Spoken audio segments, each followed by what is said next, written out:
Hello दोस्तों, आप सभी का स्वागत है क्वालिटी एजुकेशन के अपने इस प्लेटफॉर्म पर।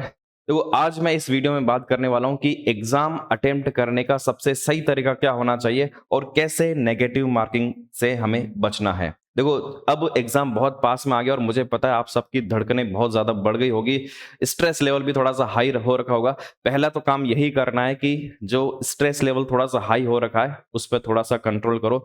जब स्ट्रेस ज्यादा होता है आपके जो माइंड के न्यूरॉन्स है ऑटोमेटिक वो ब्लॉक हो जाते हैं और बहुत सारी चीजें ऐसी होती है जो आपने पढ़ी है और वो आप भूल जाते हैं एग्जाम के टाइम में। इसलिए ज्यादा स्ट्रेस नहीं लेना है। स्ट्रेस ज्यादा लोड अगर आप लेकर जाओगे तो डेफिनेटली इससे पेपर बिगड़ेगा। इसलिए दिमाग में ये रखो कि हाँ, लोड नहीं लेना, आपने पूरी मेहनत की है, आप अच्छे से परफॉर्म करके आएंगे। अभी हम बात करते हैं कि एग्जाम अटेम्प्ट करने का सही तरीका क्या होना चाहिए। देखो, होता क्या है, कई बार आप पूरे साल भर बहुत मेहनत करते हैं, बहुत कॉन्फिडेंट भी होते हैं कि हाँ इस बार बहुत अच्छा एग्जाम कर लेंगे, लेकिन कई बार एग्जाम में ऐसी ऐसी गलतियां हो जाती है और खासकर उन स्टूडेंट जो पहली बार एग्जाम दे रहे हैं उनसे ऐसी गलतियां हो ही जाती है। तो ऐसी क्या चीजें हैं जिनको हमें अवॉइड करना है और किस तरीके से पेपर अटेंड करना है कि हम ज्यादा बेटर आउटपुट निकाल कर आए। तो क्या छोटी छोटी गलतियां हैं जो हमें नहीं करनी है, किस तरीके से हमें पेपर को सही तरीके से अटेम्प्ट करना, उस पर मैं बात करने वाला हूं। और एक दूसरा सवाल जो काफी कैंडिडेट्स का आता है कि सर नेगेटिव मार्किंग से कैसे बचना है। देखो, नेगेटिव मार्किंग से पहली बात डरने की जरूरत नहीं है, उसको स्मार्टली हैंडल करना है। नेगेटिव मार्किंग रखा ही इसी तरीके से। आप देखो, नेगेटिव मार्किंग ऐसा नहीं रखा कि एक सवाल गलत करोगे एक नंबर कट जाएगा। आपको इस तरह से रखा कि एक सवाल गलत करोगे तो 1/3 कटेगा। इसका मतलब है आपको स्मार्टली यूज करना आना चाहिए नेगेटिव मार्किंग का, तो आप बहुत ज्यादा बेटर आउटपुट ला सकते हैं। कैसे करना है इस पर हम बात करेंगे। तो देखो, शुरुआत करते हैं। पहले तो सबसे पहले दो बहुत बेसिक बातें। पहले मैंने लिखा है एग्जाम सेंटर पर समय पर आप पहुंच जाए। आजकल ये गलती भी स्टूडेंट्स बहुत करते हैं। अभी तो यहां पर हर एग्जाम में ये कर दिया है कि आधे घंटे पहले एंट्री ही बंद कर देते हैं। मान लो कि जैसे आपका एग्जाम टाइम 11 बजे है तो 10:30 बजे एंट्री ही बंद हो जाएगी। तो ये इस भ्रम में मत रह जाना कि हाँ हम 11 बजे से 5 मिनट पहले पहुंच जाएंगे, 10 मिनट पहले पहुंच जाएंगे। आजकल तो 10:30 बजे एंट्री ही बंद हो जाती है। तो आपके एडमिट कार्ड पर क्या टाइम दे रखा है, क्या इंस्ट्रक्शन दे रखे हैं, उनको अच्छे से पढ़ लेना और उसको अच्छे से फॉलो कर लेना। अगर 1 घंटे पहले पहुंचने का लिखा है तो 1 घंटे पहले पहुंच जाना। कई बार हम क्या भागते दौड़ते हड़बड़ी में पहुंचते हैं, इससे आधा कॉन्फिडेंस तो हमारा वैसे ही लूज हो जाता है, पेपर सही नहीं हो पाता है। दूसरा मैंने लिखा है कि ओएमआर की एंट्री सारी सही से भर लेना। ओएमआर में जो आपके रोल नंबर भरने हैं, अदर जो भी चीजें भरने हैं, उसमें कोई हड़बड़ी मत करना, बहुत तसल्ली से आराम से सारा भर लेना। उसमें भी कई बार जब गलती हो जाती है ना, एक अंक गलत भर दिया, इधर से उधर ध्यान चूक गया हमारा, और फिर हम कहते हैं कि सर ब्लेड दे दो, कुछ मिटाने का दे दो, है ना। उससे एक तो टाइम वेस्ट बहुत ज्यादा था, क्योंकि एक बार ऐसे एग्जाम में मेरे साथ ऐसा हो रखा है कि गलती हो गई, गलती से भरना आ गया। इसलिए मैं बार बार ये कहता हूं कि आप ऐसी गलती नहीं करें।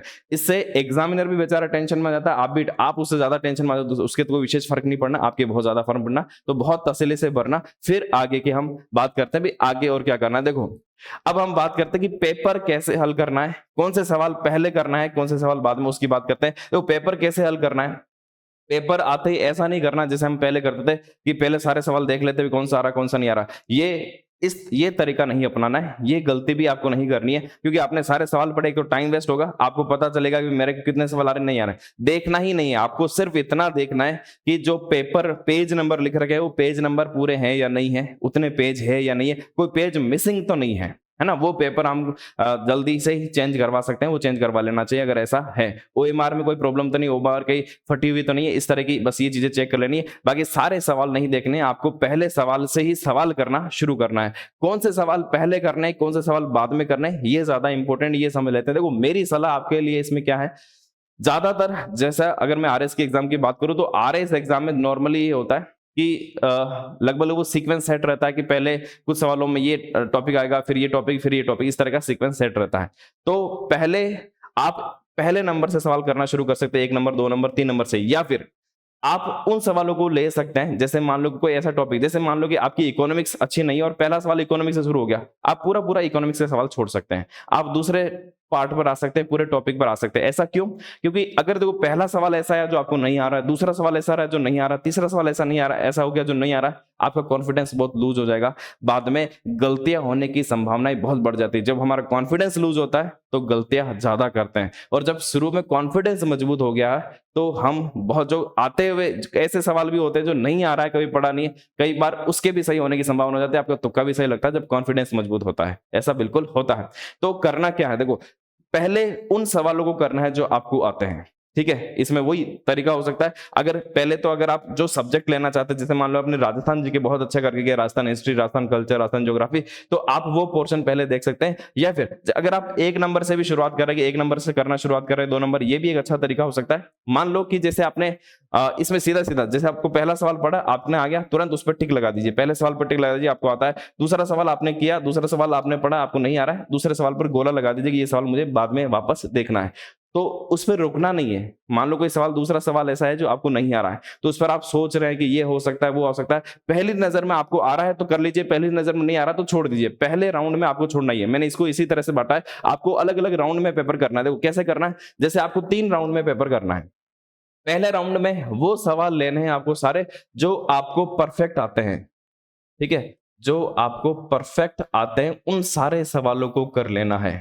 आपको पहला सवाल पढ़ा, आपको परफेक्ट इसका सीधा सीधा आंसर पता है, आपने उसको कर लिया, उस पर राइट मार्क कर लीजिए कि हाँ ये आपको आता है, और जो सवाल नहीं आता उसको छोड़ दीजिए, आगे बढ़ दीजिए। पढ़ा, आपको लगा कि नहीं आता, उसको छोड़ दीजिए, आगे बढ़ दीजिए, जो आ रहा है उसको कर लीजिए। ठीक है, ये आपने कर लिया।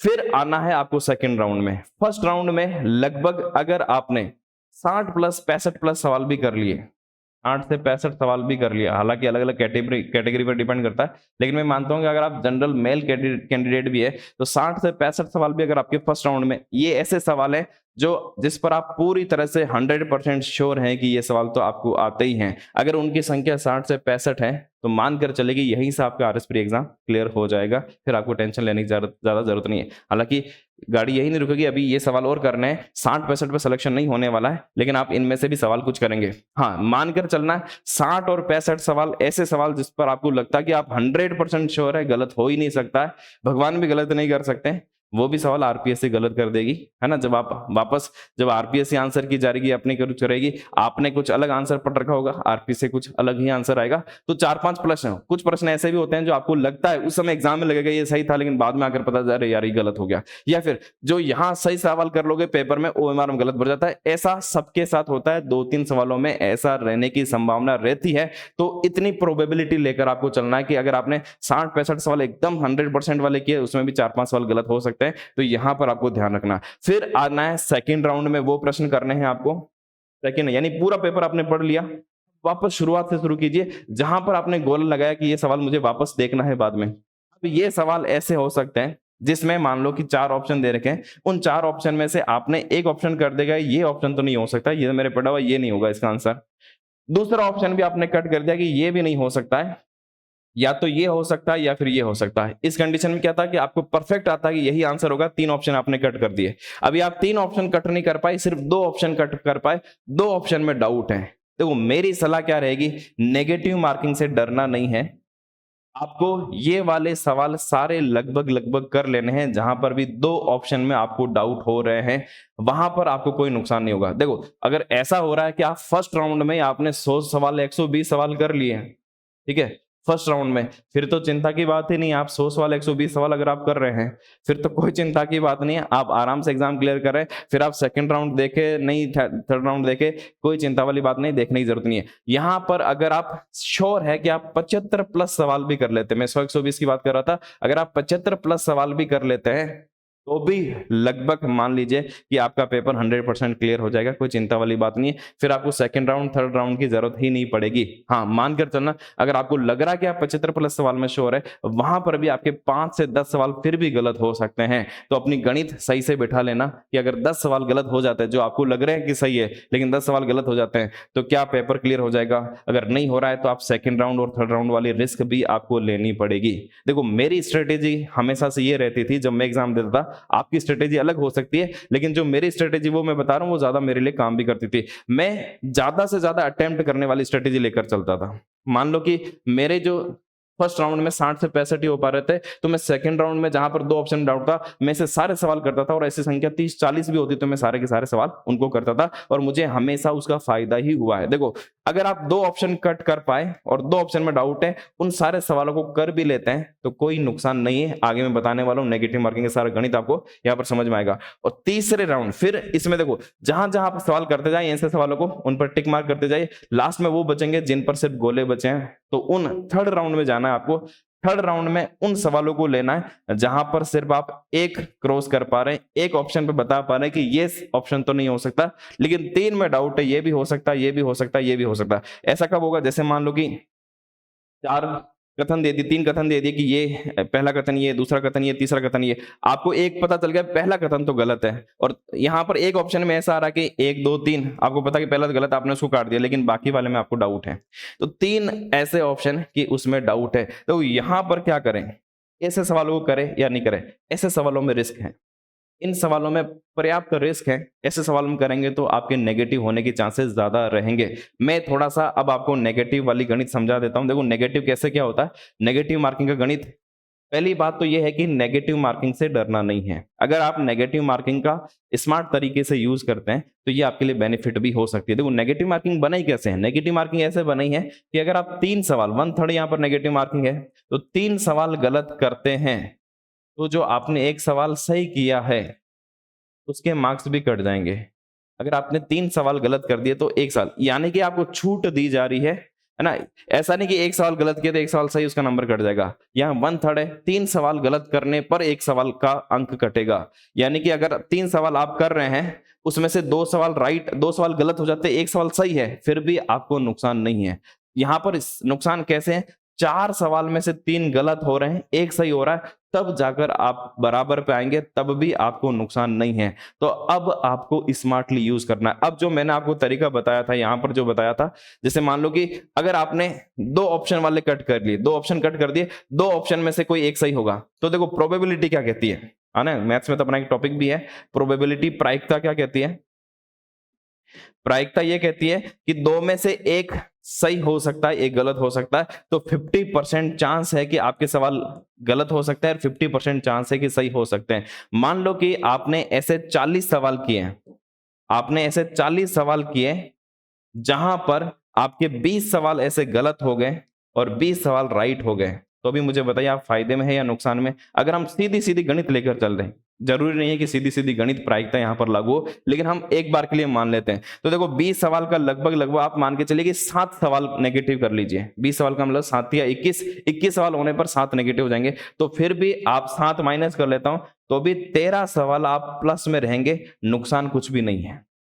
अगर ऐसा होता है कि आपके 25 सवाल गलत हो जाते हैं, 15 सवाल राइट होते हैं, 25 सवाल का मतलब लगभग लगभग 8 सवाल गलत कर लीजिए, तो अभी 6 से 7 सवाल आप फिर भी आप फायदे में ही रहेंगे। ये सिर्फ 50-50% में हम कंडीशन ऐसी लेके चले कि आपके 30 सवाल जो है वो गलत हो जाए। आपकी किस्मत इतनी खराब थी कि 30 सवाल इसमें गलत हो जाए और सिर्फ 10 सवाल ही राइट हो, ठीक है?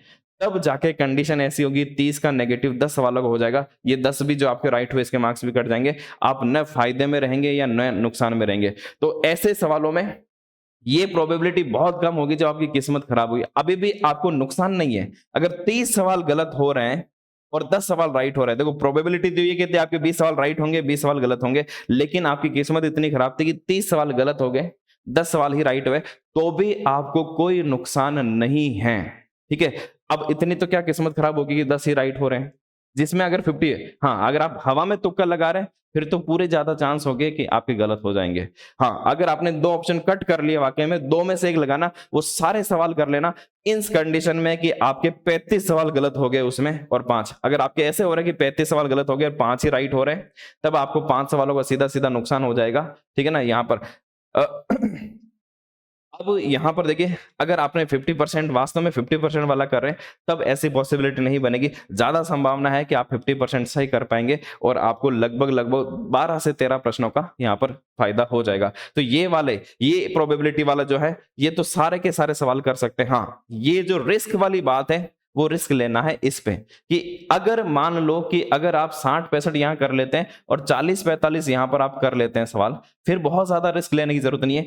ऐसे सारे सवाल करने की भी जरूरत नहीं है। कुछ कुछ सवालों पर जहां आपका मन कहता हो कि 3 में से यहां पर 3 और किसी एक ऑप्शन पर आपको लग रहा कि नहीं ये भी नहीं हो सकता है, बस इन दो में से, ऐसे प्रश्नों को आपको थोड़ा सा जब डाउट हो तो ऐसे प्रश्नों को आप कर सकते हैं, बाकी कुछ प्रश्नों को छोड़ सकते हैं। बाकी इसकी भी प्रोबेबिलिटी मैंने आपको बताई दी। तो यहां पर सीधी सीधी गणित क्या कहती है कि आपके 3 ऑप्शन में आपको डाउट है, यानी 75% गलत होने की संभावना है, 25% सही होने की संभावना है। अगर हम इसको लेकर भी चले, इस गणित को भी लेकर चले कि 40 सवाल ऐसे हैं तो 40 में से प्रोबेबिलिटी ही बचती है कि आपके 75% यानी 30 सवाल गलत हो जाएंगे, 10 सवाल राइट हो जाएंगे। अगर सीधी सीधी गणित लगाए तो भी इस कंडीशन में भी आपको कोई नुकसान नहीं है, इस कंडीशन में भी कोई नुकसान नहीं है। हाँ, अगर आपकी किस्मत अच्छी हुई और आपके 15 सवाल सही हो गए और 25 सवाल गलत हो गए तो भी आपको फायदा रहेगा।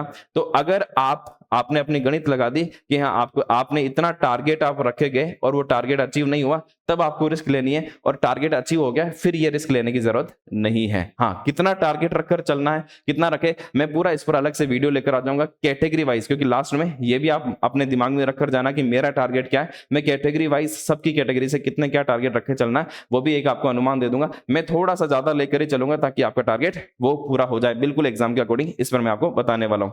तो नेगेटिव मार्किंग से आपको डरने की जरूरत नहीं है। अगर नेगेटिव मार्किंग का आप स्मार्ट तरीके से आप यूज करें तो आपको बेनिफिट ही देगा। और हाँ, ऐसे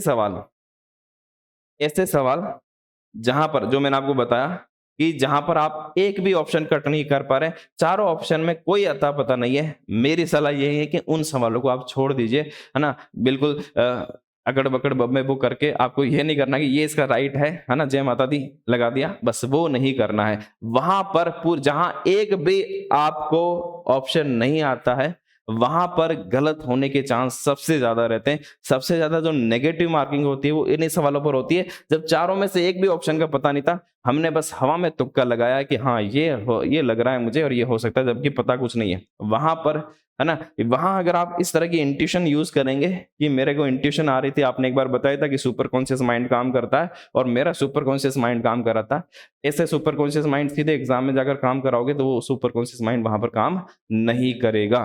तो इस तरह के जो है, इस तरह के तुक्के जिसमें चार ऑप्शन में कोई अता पता नहीं, उस पर टिक नहीं करना है, वहां पर नुकसान होगा।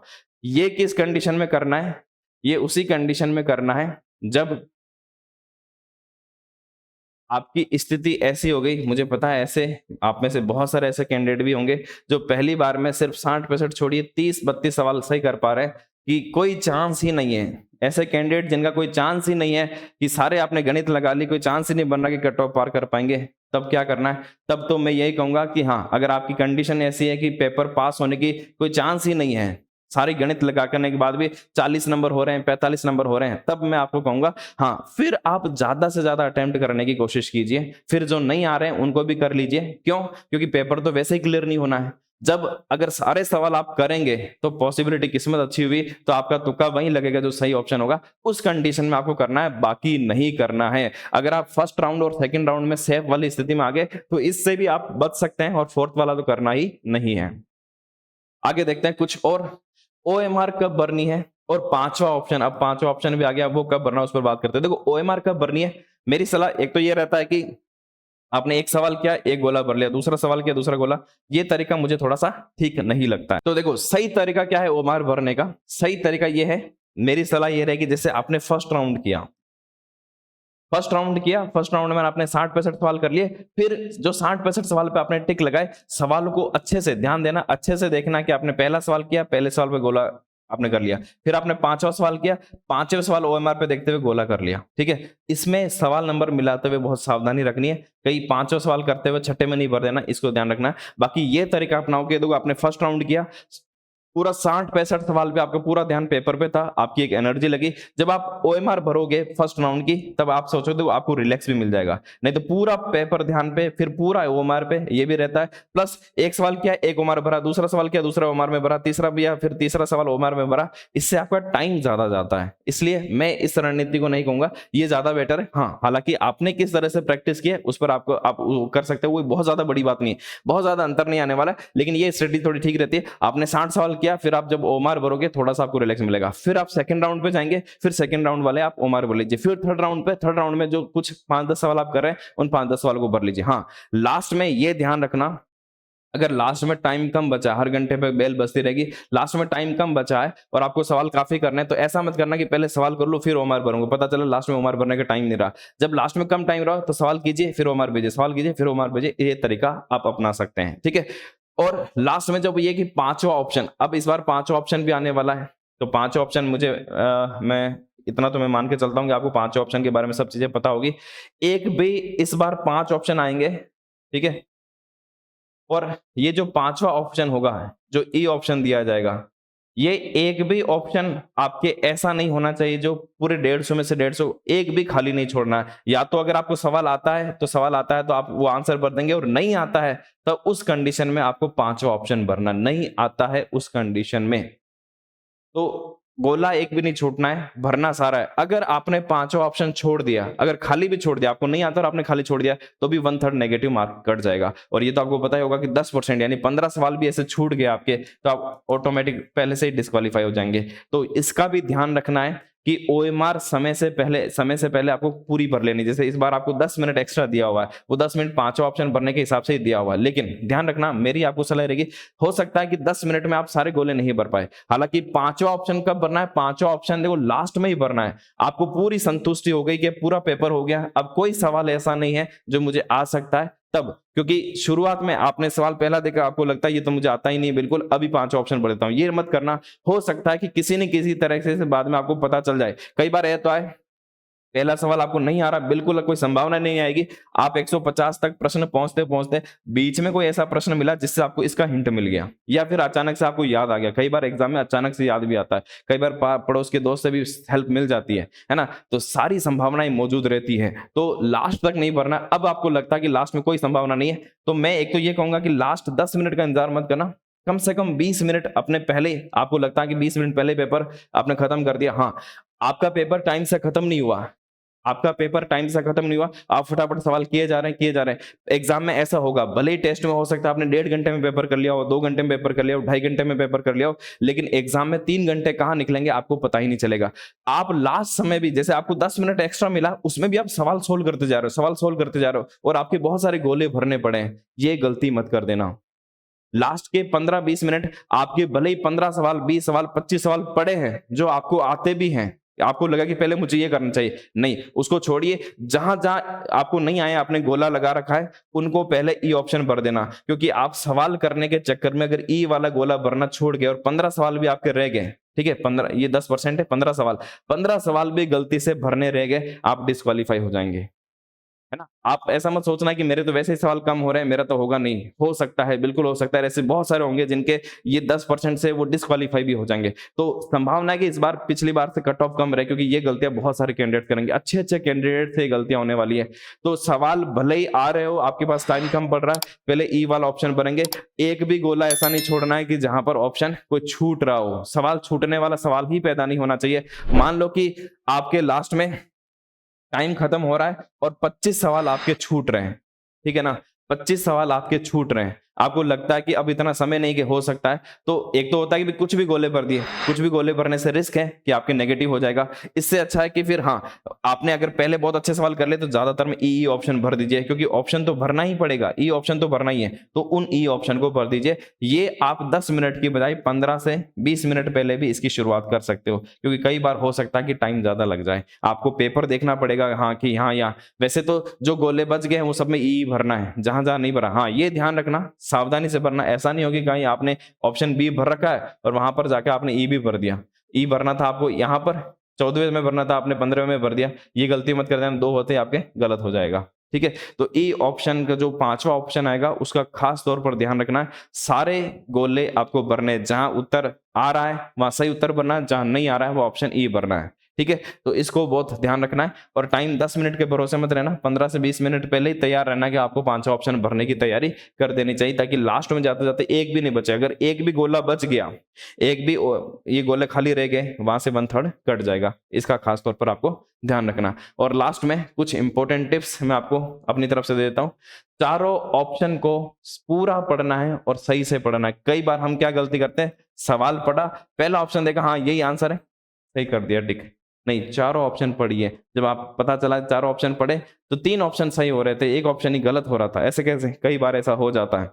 पहली बात तो कई बार ऐसा होता है कि हमें बेस्ट ऑप्शन चुनना पड़ता है, तो जो पहला ऑप्शन हमें जो लगा उससे भी बेस्ट ऑप्शन नीचे दे रखा होता है। कई बार ऐसा होता है कि हमें लगा कि हाँ ये सही हो रहा है, पता चला वहां कुछ और पूछ रहा था, है ना, और आपने पढ़ा ही नहीं, पता चला कि हाँ आपने पहला सही लगा, यहाँ पर तीनों सही थे, नीचे कूट वाला सवाल आ गया।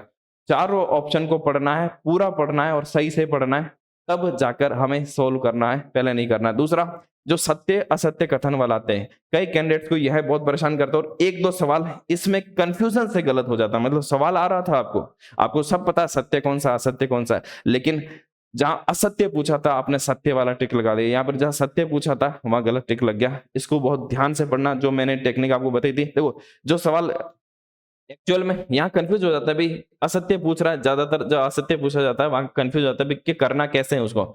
जो कथन एकदम से राइट हो, ट्रू हो, उस पर राइट कर दीजिए, जो फॉल्स हो उस पर रॉन्ग कर दीजिए। हाँ ये कथन सही है, राइट कर दिया, ये कथन तो गलत है उस पर। अब सवाल को देखिए, सत्य पूछ रहा है असत्य पूछ रहा है, ये कह रहा है असत्य, असत्य को छांटिए, तो आपको पता कि ये असत्य था ये असत्य था, तो बी और सी इसका आंसर हो जाएगा। ठीक है, सत्य छांटे तो ए और बी इसका आंसर हो जाएगा, इस ए और सी आंसर हो जाएगा, इस तरह से छांटना है। हाँ लास्ट में एक बढ़िया टिप्स और मेरी तरफ से दे रहा हूँ, एग्जाम में जो नए नए कैंडिडेट जा रहे हैं उनके लिए तो खास है। आप जाएंगे तो ऐसे बहुत महानुभव आपको मिलेंगे, आपके मान लो आप बीच में बैठे तो 4 लोग आपके आसपास बैठे होंगे, ऐसे हो सकते हैं कोई आपको बार बार सवाल पूछे, है ना, आपको लगा यार भोला लड़का है भोला लड़की है, थोड़ा सा बता देते हैं, उसमें आपका टाइम वेस्ट होगा और कुछ भी नहीं होगा। ना तो पूछना है ना बताना है।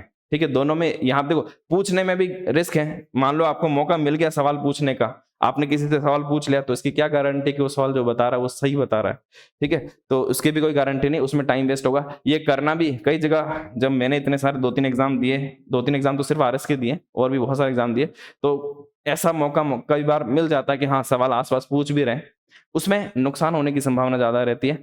करना भी है तो ऐसा मौका मिले भी तो सबसे लास्ट में जब 5-10 मिनट बचता है तब, उसमें भी बहुत सावधानी से कि आपने पूछा, हाँ पहले ऐसे सवाल पूछ लीजिए किसी से अगर पूछ रहे हैं तो जो आपको आता है, 2-3 सवाल वैसे पूछा आपको लगा ये तो सही बता रहा है, तब तो वो विश्वसनीय व्यक्ति है। बाकी एग्जाम में कोई विश्वसनीय होता है, हो सकता है कि हाँ जो उसने बताया उसके भी गलत हो रहा है, आपके और गलत करवा दे। तो सीधा पहला तो ये है कि न तो पूछना है न बताना, जितना आता है उतना कर लीजिए, वही आपको आगे ले जाएगा, बाकी कोई सक्सेस आपको नहीं दिला सकता है। क्लियर? तो ये थे मेरी तरफ से कुछ टिप्स।